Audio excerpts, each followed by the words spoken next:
and welcome everyone. Tonight I've got the incredible pleasure to introduce to you Valerie Green, who is a wonderful health coach. Hello, Valerie. Hi, Nina. Thank you for having me. Thank you so much for joining me. I am really excited to talk to you today because the health and wellness industry has kind of been booming over the past few years, but there's still a lot of questions even about what is a health coach and what does that mean, and how does a health coach help, and how does it differ from a doctor, or lots of things. So I'm super excited to talk to you about that, and also to find out how do we stay on top of our well-being and motivation and stress management and so on. So I think tonight is going to be really great for people to hear, because I think everyone has got a lot of questions around the world about how do you stay on top of it when life is so busy right now. But maybe we'll start with just the first basic. Can you tell me, what is a health coach? What do you do? What does that mean? Okay, sure, no problem. Well, a health coach essentially is a guide or a mentor that helps people achieve their health goals.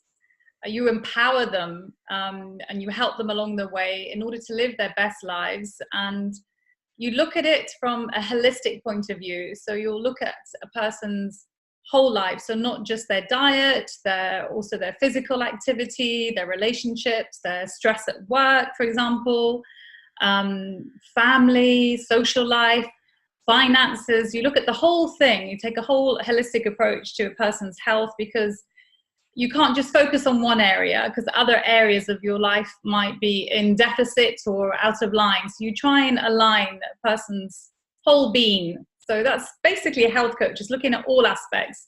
So it's if you like, a football coach will focus on your football training, or a basketball coach's health is so much more than just nutrition, as we know. It's mental health as well. It's your physical health. So it looks at all those aspects and empowers the person to basically just live their best life, their happiest life, and achieve whatever health goals they're trying to obtain. Wow, that does sound very holistic and very broad at the same time. A lot of different aspects to consider. So one question I have got is, because we live in a culture of everyone being busy, sometimes even perception of busy equals productive, and everyone is kind of running around 24/7, and there never seems to be enough time to do everything. How do you think we can stay on top of our well-being, and what should we be doing every day to look after our well-being in times where you literally feel like you don't have enough hours in a day? Oh, I know. We're all super stressed now. We're all pulled in every direction as well, and trying to balance things and juggle so many things nowadays. It's crazy. One of the simplest things I advise straight off is always ask people, how much water are you drinking? Now, it sounds so simple, but even the slightest amount of dehydration causes fatigue. And that, once you're tired, as we were discussing earlier, just everything seems to fall apart, and you're not productive, you're not happy, you just can't get anything done, you've got no motivation, you procrastinate, all these things. So drinking water is a primary thing. It's super important. Getting out in nature, getting some exercise and some fresh air is another thing to help keep you motivated. And also, I would look at morning routines and evening routines. Like, what are you doing in the hours just before bed? Like, for example, maybe have a digital detox so that you unwind and you get a proper good night's sleep, proper restorative sleep. And a morning routine. So when you wake up, what do you do first thing in the morning? Don't turn on the news and get stressed by what's happening there, because your day has already gone off. You have all these micro stresses that can set you off, and then your day just is downhill from there. So morning routine as well is also a super important thing to establish. And that could be something like journaling. So just whatever you wake up in the morning with, do a brain dump, a little bit of meditation, perhaps some reading, and maybe few simple stretching exercises to get your body moving and get the oxygen flowing around your body again. It is hard. Life is crazy at the moment. It is very, very busy, but it's so important that we do slow down. I really love it, because you gave so many tips, and I think no one can argue, if we live in a busy world and I don't have enough time in a day, not having enough time to drink water, everyone will have time, because it's such a little time that you need for this. So I think a lot of what you've talked about, and I really love the morning and the evening routine. I truly believe in it. I don't ever use any social media or any technology before I actually start working, because like you said, you know, you put on TV and you hear bad news and straight away that, you know, that's how you start your day. So that's how you set your mind up for the rest of the day, really. And of course, you know, connection with nature as well, and going for a walk or getting some fresh air is super, super important. But I know, like, I am the sort of person who gets very enthusiastic. So after this conversation, I will be thinking to myself, I know what I'm going to do. Like, I'm going to make my morning routine even better, and I'm going to extend it to the evening, and I'll drink more water, and I've got all these plans in my head, and I'll do it for the first few days. And then the enthusiasm wears off a little bit, and then I fall off the wagon. So do you have any tips on how someone like me, and I'm sure a lot of people can identify, I hope a lot of people can identify themselves with the same kind of routine, how can we stay motivated to keep going, to keep looking after ourselves, and to keep those routines like really going? No, I know what you mean. It's very hard to, like you say, you start off, you know, full enthusiasm, and then you come off and you put the foot on the brakes a little bit. Yeah, it's a hard one, but what I would say is write down your goals, whatever your goal is, and break it down. So, for example, say it could be work related, or it could be weight loss related, or it could be physically related. You want to get fitter, you want to get in that bikini, or you want to get a six-pack for the summer. So, okay, so set yourself a goal and then break it down to achievable, measurable stages. So, for example, if you want to lose 6 kilos, don't just say, I want to lose 6 kilos, make it specific. Say, I want to lose 6 kilos by 3 months, for example, and then say, okay, well, how many kilos do I want to lose per month to get to that point? And visualize your goal. That's the other thing, like visualize it. And when you find yourself stepping off the, you know, accelerator a little bit, and just remind yourself of why you set it in the first place. Write it down somewhere and keep going back to it and looking at it. And remind yourself that you're the boss. You're the boss of your life, you know. You can do this. If you need to change and adjust the goal, do it. Don't feel that you're stuck with that one goal because you set it and that's it. If you need to adjust it, do it. You are the boss. This is your life. So, yeah, making goals is really, really helpful. I know people say, oh, I just like to wing it. But that's how you can sort of lose track and get swayed here, there, and everywhere, and pulled in different directions. So goal setting is very important, and rewarding yourself when you hit them as well. Oh yeah, I think that's the best thing. Yeah, whether it's a massage or a night to the theatre or the opera or whatever, a concert, you know, whatever you love to do. Give yourself those rewards as well when you hit them. That encourages you to keep going.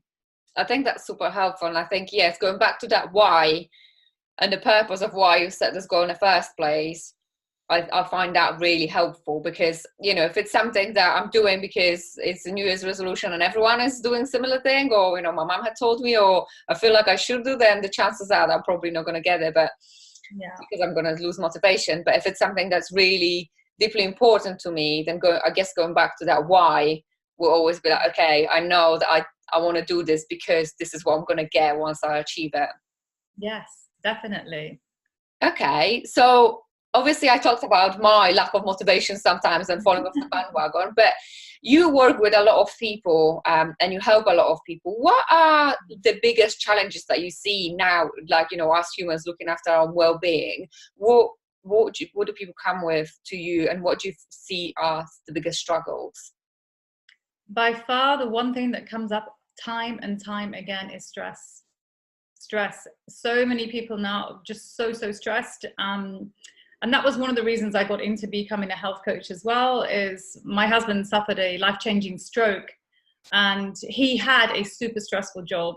And, you know, it's affected every area of not only his life, but our lives. So when you're under that stress as a person, and I mean, obviously, the worst thing you want to happen is for a stroke, burnout, anything like that. But you are at risk for all those things happening for sure. But the fallout is not just what happens to you. If you're super stressed at work and you're feeling overwhelmed, it has a ripple effect. So it's affecting your work colleagues, it's affecting your family life, your personal life. So getting your stress under control is not just for your health, but it's also for the health of those around you as well. So it's a benefit to everybody if you can manage your stress levels. primarily for your own sake, but it definitely affects those around you as well. So stress comes up time and time again. And again, that I was saying earlier about people just trying to juggle so much these days, trying to juggle their family life, their social life, their work life, trying to just hold it all together and keep it going. And it's super, super hard. If you were to recommend one tip on how to manage your stress or how to get better at stress management, what do you think can make the biggest positive difference to someone? Well, this is a hard one. I mean, because people are able to deal with it in different ways. Like, for example, I used to say running was my stress relief. But nowadays, and it was also good for me mentally, not just physically, but mentally as well. But nowadays, I mean, so many studies have been done. Meditation is the number one. And for me, that was not an easy thing to do. I always thought it was such a hippy-dippy, airy-fairy, woo-woo type thing. And I was just like, there is no way I have time to sit and just switch off. I'd have things running through my head. It's the hardest thing to do. But once you get into it, my God, it's so good for you. So good for you. So do what works for you, but I know meditation, because anyone can do that at any time, and it can only be, you can just do it for 2 minutes. You can start off so simply with just 2 minutes, just turning your mind off, listening to your breathing. That's all it is. If you want to run, of course, but then you might be like, oh, but then I'm going to put on my running gear. Oh, it's raining outside. Oh, I don't want to be on a treadmill pounding away. Meditation, anytime, any place. So yeah, number one, meditation for sure. You just got to get into it and get to grips with it, and then it'll be fine. And there's loads of guided apps these days that can help you with that as well. I really love this tip, because I was exactly like you when I heard about meditation. I thought, I'm not doing this hippie stuff. Like, that's never going to work. Like, what is this? Yeah. And then, like, the transformation. So I also took a while to get into it, because I was like, what? Like, there's no way I'm going to be able to sit there and not think about something else, or not try to keep myself busy. And I'm also the person who's like, oh, it's raining, I'm not going to go for a run. I hate running as well. So, any excuse, but for meditation, really, there is no excuse. So once I got into it, I actually really love it. And like the transformation I've seen in myself over a year, for someone who was very skeptical and didn't believe in it at all and didn't think it's going to work, like, I absolutely love it. And yeah, I think it's incredible. So, for people who might be thinking, oh, what is this airy fairy thing? I wasn't an early adopter and someone who, jumped in with both feet. I was very skeptical, just like you, but it does work.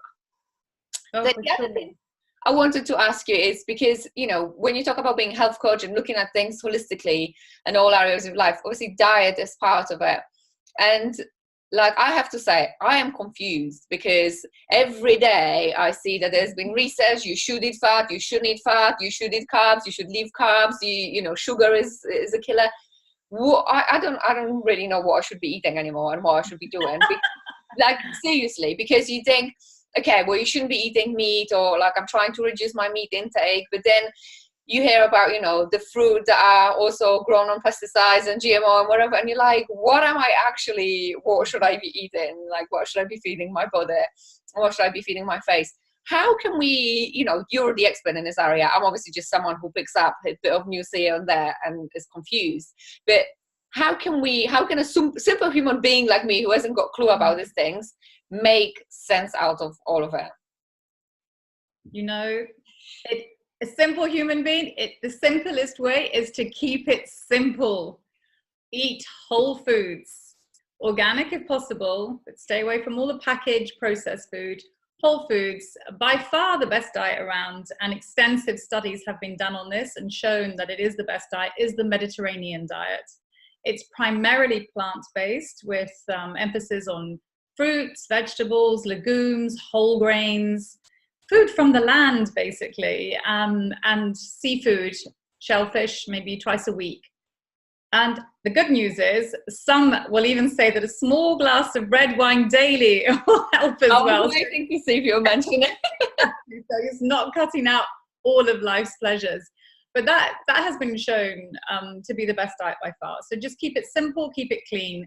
stay away from all the packaged processed foods, which are full of sugars and salts. They're not good for you. They'll spike your blood sugar levels and then they'll fall off again. They just have absolutely very, very little nutritional benefit to you whatsoever. So there's no point in eating them. There's just literally no point. Sugar is highly addictive. So it's something you definitely have to stay away from, and it doesn't help. Excess sugar in the body, it has such strain on many, many areas. So it affects your immune system, your gut health, and now there's this huge study that's going on between the brain and the gut, and the gut being your second brain, and what we're eating and ingesting is sending messages up to the brain, and that's affecting our mood, our well-being, our mental health, not just physically, so all areas of our lives. So yeah, keep it simple, keep it clean, keep it organic where possible. And that's basically it. It's not rocket science. Drink lots of water. And the other thing that I always say, that because people do forget this part, is, you know, I'm eating all this healthy food, but I'm not losing weight. And I said, well, how much of it are you eating? So manage your portion control as well. Just because it's healthy doesn't mean you can eat tons and tons of it either. So, you know, bear in mind portion control. Keep it clean, keep it simple. That's a really good tip, because portion control is something that I also struggle with, because when I like something, I want to eat a lot. Yeah. But that's really helpful, because honestly, I sometimes feel like I don't know what to put in my mouth anymore. Because and like, obviously, I think if you do a lot more research, then you probably know that some things are true and some are not so true. But you read these things of like, another scientific research had shown blah blah blah, and I'm like, am I reducing this? Am I reducing that? Am I not eating anything? Am I eating a lot of one thing? What is it? So what you have shared with us has been really, really helpful. Thank you. No, it's okay, because the thing is, a lot of these studies as well, you have to look at who is doing the study and what benefit is it to that company to say X, Y, or Z. So there's always conflicting reports, which is why it's best just to keep it clean and simple, whole foods, you know, because yeah, it's true. Some studies you have to look at a little bit more in depth as to who is carrying out the study and for what reason. But by far, so many extensive studies have been done on the Mediterranean diet, and it is the best one proven. Well, I can't wait to go on holiday. I mean, obviously, introducing to my diet here, but also to enjoy my glass of wine in the Mediterranean. Small glass of red. Of course, small glass, yeah. Does wine not count as 1 of 5 a day? Because that's grapes, right? If only, no. Definitely not. Well, Valerie, it's been such a pleasure to have you. Thank you so much for sharing your expertise with us. And I certainly feel much more clear about what health coach means, what you do as a health coach. And also, I think I feel much more confident now about looking after my well-being and what I could be doing to stay on top of it on a daily basis. Because I think sometimes we put ourselves under pressure of like, you know, I need to do 1 hour of running, or I need to go to yoga, I need to do X, Y, and Z. And then suddenly these routines become massive.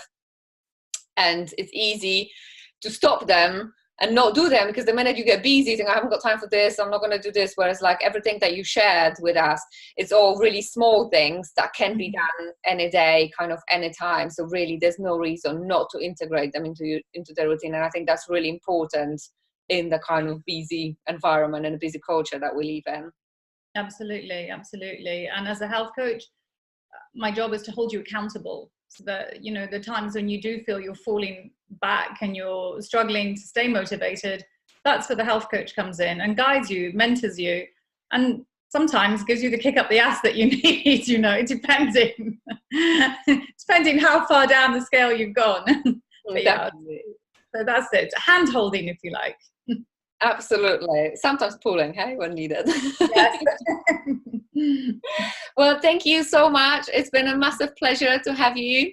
And everyone who's watching, please follow Valerie. All the details will be under the video, so you can find her online and continue to learn from her. I definitely will as well. Thank you so much. Bye. Yeah, bye.